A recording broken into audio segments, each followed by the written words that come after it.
সুপ্রিয় দর্শক আসসালামু আলাইকুম। খাদ্য রং চ্যানেল থেকে আপনাদের সকলকে জানাচ্ছি স্বাগতম। আশা করছি আপনারা সকলেই ভালো আছেন। আজ আমি তৈরি করে দেখাবো খুবই সহজ এবং মজাদার ইউনিক একটি রেসিপি। আজ আমি তৈরি করে দেখাচ্ছি গরিবের চাল বিরিয়ানি। নামটা শুনলে একটু কেমন মনে হয় না?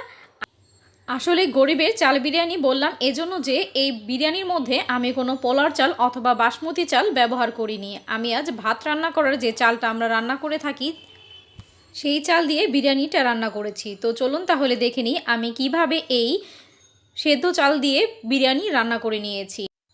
বিরিয়ানি রান্না করার জন্য প্রথমে আমি একটি ফ্রাই প্যান বসিয়ে দিয়েছি এবং এর মধ্যে পরিমাণ মতো তেল দিয়ে দিচ্ছি পেঁয়াজ কুচি। এই বিরিয়ানিতে আমরা পেঁয়াজ কুচিটা একটু বেশি ব্যবহার করেছি।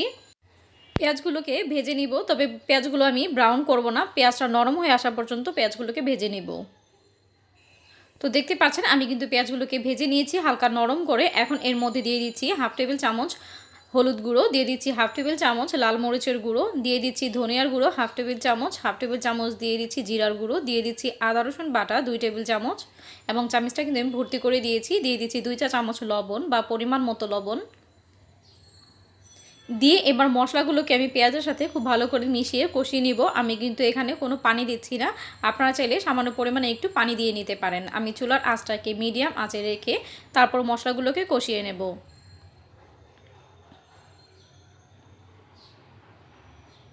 আমি সমস্ত মশলা একসাথে খুব ভালো করে নিয়ে কষিয়ে নিয়েছি, দেখতে পাচ্ছেন। এখন দিয়ে দিচ্ছি এর মধ্যে আমি আস্ত গরম মশলা, এলাচ, দারচিনি, লং, গোলমরিচ এবং তেজপাতা সবগুলো মশলা একসাথে দিয়ে খুব ভালো করে আবারও কষিয়ে নিচ্ছি। আমি এই পর্যায়ে কিন্তু কোনো পানি ব্যবহার করিনি। এখন এর মধ্যে আমি দিয়ে দিচ্ছি 2 চা চামচ বিরিয়ানির মশলা। আমি এখানে রাঁধুনি যে বিরিয়ানি মশলাটা থাকে সেখান থেকে 2 চা চামচ বিরিয়ানির মশলা দিয়েছি। মশলাগুলোকে খুব ভালো করে কষিয়ে নিচ্ছি। বেশ কিছু সময় নিয়ে কিন্তু আমি মশলাগুলোকে খুব ভালো করে কষিয়ে নিয়েছি। এখন এর মধ্যে আমি দিয়ে দিব মুরগির মাংস। আপনারা চাইলে এখানে গরুর মাংস দিয়েও করতে পারেন। তো মুরগির মাংসগুলো দিয়ে দেওয়া হয়ে গেলে আমি মশলার সাথে মাংসগুলোকে ভালো করে মিশিয়ে নিচ্ছি। খুব ভালো করে মাংসটাকে আমি কষিয়ে নেব। মাংস থেকে কিন্তু এমনিতেই পানি ছাড়বে, তাই এই পর্যায়ে কিন্তু পানি দেওয়ার প্রয়োজন নেই। যদি আপনাদের প্রয়োজন হয় তাহলে আপনারা পানি দিয়ে নিতে পারেন। খুব ভালো করে মাখানো চোখানো হয়ে গেলে এবার আমি ঢাকনা দিয়ে ঢেকে দিব। ঢাকনা দিয়ে ঢেকে দেওয়ার পরে কিন্তু দেখা যাবে মাংসের ভেতর থেকে পানি বের হবে। তো আমি ঢাকনা দিয়ে ঢেকে দিচ্ছি। অন্যদিকে আমি চালটা দেখিয়ে নিচ্ছি। আমি এখানে 1 পট চাল নিয়েছি। আমি যেই চালের পটটা দিয়ে কাপটা দিয়ে আমি চাল মেপে নেই, আমি সেটা দিয়ে 1 কাপ চাল নিয়েছি। তো চালটাকে আমি খুব ভালো করে ভেজে নিয়েছি, দেখতে পাচ্ছেন। আমি চালটাকে ভেজে তারপরে পানির মধ্যে ভিজিয়ে রেখে পানিটাকে ছেঁকে নিয়েছি। চাল ভাজা আমরা সবাই করতে পারি, তাই আমি চালটাকে আর ভেজে দেখালাম না। তো এদিকে আমি আবার মাংসটা দেখতে চলে এলাম। দেখতে পাচ্ছেন মাংস থেকে কিন্তু অনেকটা পানি বের হয়েছে। তো এবার আমি নাড়াচাড়া করে পানিটাকে শুকিয়ে নেব। মাংসটা কিন্তু এর মধ্যে খুব ভালো করে কষানো হয়ে গিয়েছে। আপনারা কিন্তু দেখে বুঝতে পারছেন এটা কিন্তু খুব ভালো করেই কষানো হয়েছে। তো এখন এর মধ্যে আমি দিয়ে দিব চাল ভাজা।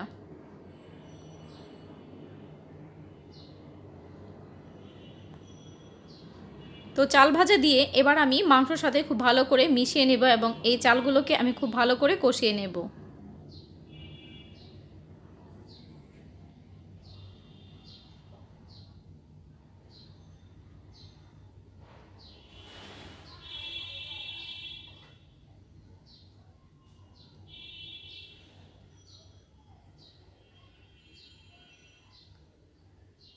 দেখতে পাচ্ছেন আমি চালটাকে কিন্তু খুব ভালো করে কষিয়ে নিয়েছি।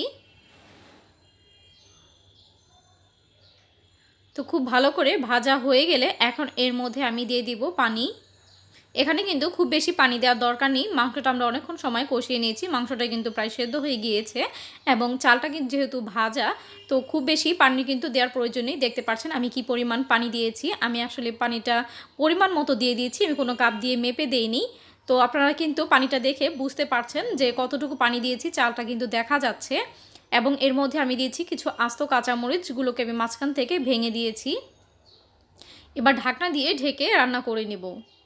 পানিটা যখন আরেকটু শুকিয়ে আসবে তখন আমি ঢাকনাটি খুলে নেব। দেখতে পাচ্ছেন পানিটা কিন্তু চালের সমান সমান আছে। তো এই পর্যায়ে আমি ঢাকনাটি খুলে নিয়েছি এবং আবারও একটু নাড়াচাড়া করে দিচ্ছি। নাড়াচাড়া করে আমি আবারও ঢাকনা দিয়ে ঢেকে রেখে দিব এবং চুলার আঁচটাকে একদম লো করে দিব যতক্ষণ না পর্যন্ত চালটা পুরোপুরিভাবে সেদ্ধ হয়ে যায়। তো পানিটা শুকিয়ে আসার পর আমি ঢাকনাটি খুলে নিচ্ছি, দেখতে পাচ্ছেন, এবং একটু হালকা হাতে নাড়াচাড়া করে নিচ্ছি। একটু হালকা হালকা কিন্তু ভেজা ভেজা আছে, একটু পানি আছে এবং চালটাও কিন্তু এখনও পুরোপুরিভাবে সেদ্ধ হয়নি। আমি আপনাদেরকে একটি চাল তুলে দেখিয়ে দিচ্ছি। এটা কিন্তু এখনও একটু শক্ত টাইপের আছে, তো সেজন্য আমি আবারও ঢাকনা দিয়ে ঢেকে দমে বসিয়ে রাখবো আরও 10 মিনিটের মতো। তো ঢাকনা দিয়ে ঢেকে দিচ্ছি। 10 মিনিট পর ফিরে এসেছি। 10 মিনিট পর আমি আবারও নাড়াচাড়া করে নিচ্ছি, দেখতে পাচ্ছেন।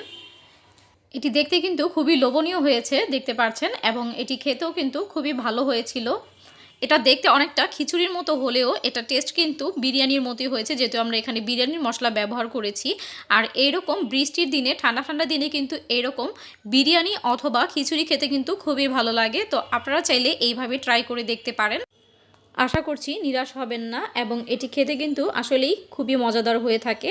তো আমার ভিডিওটি যদি আপনাদের কাছে ভালো লেগে থাকে তাহলে অবশ্যই একটি লাইক দিয়ে দিবেন, এবং আমার চ্যানেলে যদি নতুন হয়ে থাকেন তাহলে অবশ্যই চ্যানেলটিকে সাবস্ক্রাইব করে বেল আইকনটি বাজিয়ে দেবেন। আমার জন্য সবাই দোয়া করবেন। আজ এ পর্যন্তই। আল্লাহ হাফেজ।